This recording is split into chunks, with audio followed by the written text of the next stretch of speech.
It's 2021, houses are expensive, rent is expensive, and living with your parents is out of the equation. What if I told you there was a way to get yourself a home without selling your organs or robbing the nearest bank? Don't believe me? You will.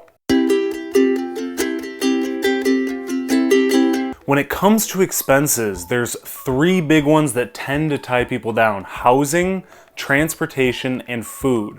But it's safe to say that housing ranks number one on that list.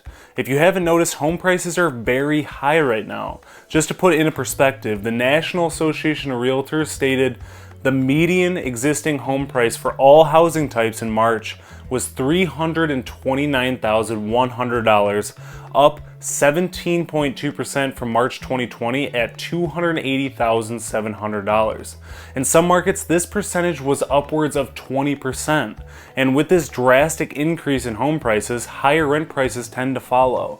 So I further proved why it's safe to say that buying and renting a home these days is difficult to justify, especially when apartment complexes are following the same suit.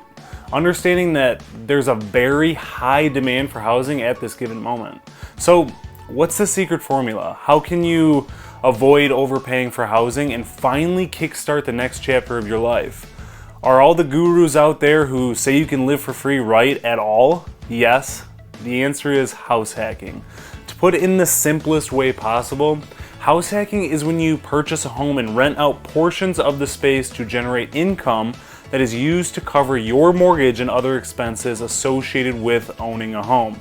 If calculated correctly, it will allow you to be a homeowner for free. This allows you to qualify for tax incentives such as the mortgage interest tax deduction. You can also use FHA financing to put 3 to 3.5% down so you can allocate some of your other funds to things at the property that need immediate attention or repair. What are the other benefits of house hacking, you ask?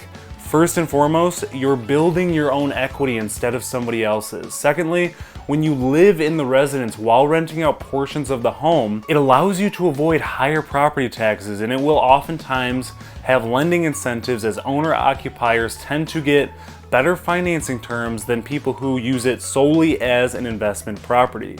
You also get your foot in the door of real estate investing, which will most certainly set you up for a financially independent future. Lastly, understand that you don't have to live in the property forever. You could stay there 2 to 4 years and purchase another home, get someone to fill your spot at the first home, and pat yourself on the back for having a cash flowing investment property. Okay, things are starting to make sense, but how are you supposed to start? Well, the most important thing you can do is just start. As the majority of people who are watching this video and are gung-ho about house hacking, they won't even act on it. So let me try to decrease that number a little bit by giving you a few strategies to implement and to get started. Speaking of strategy, before we jump into a few, the best way to be successful in house hacking is by determining and implementing a proper strategy.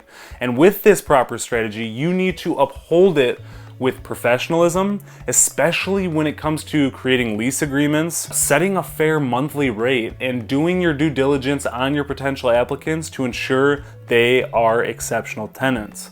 One of the most important aspects of house hacking is analyzing a property and seeing if it even has the opportunity to be a good candidate for the job.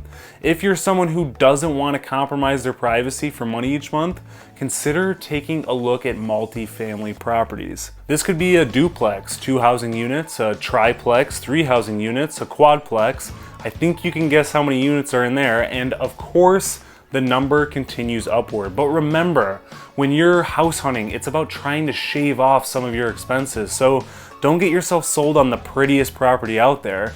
The downside to purchasing a multifamily property is having to compete with a lot of seasoned investors who can bring a lot of cash to the table. So don't weigh out single-family house hacking by any means. Another thing to look for is multiple bedroom houses, especially if you can't get your hands on a multifamily property. Like I mentioned before, some seasoned investors might beat you to it, so finding a home with as many bedrooms as possible with reasonable square footage will allow you to make your housing costs much lower.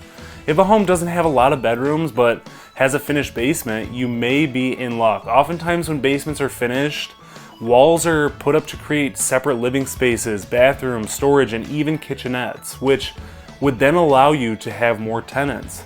That is also true for rooms that could be converted into bedrooms. For example, if the home has a den or a separate dining room that you don't find yourself using at all, it would be a perfect spot for a bed and a wardrobe storage closet.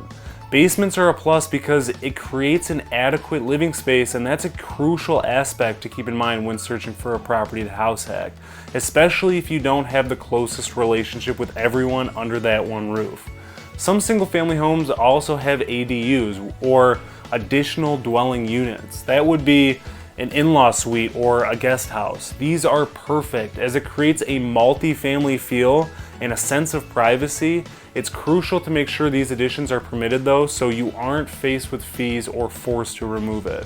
A lot of times, the people who are just looking to rent a room may not have transportation, so finding a property that has public transport in a close proximity would also be a plus to get your rooms rented out, if you're not renting to just friends, of course. And lastly, be sure to keep homeowners associations in mind, as some don't allow for non-owner occupancy.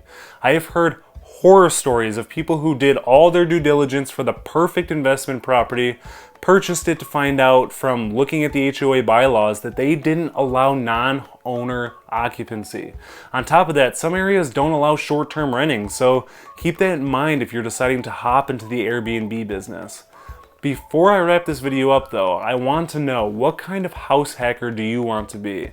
Drop your choice in the comments below and feel free to drop some input on why.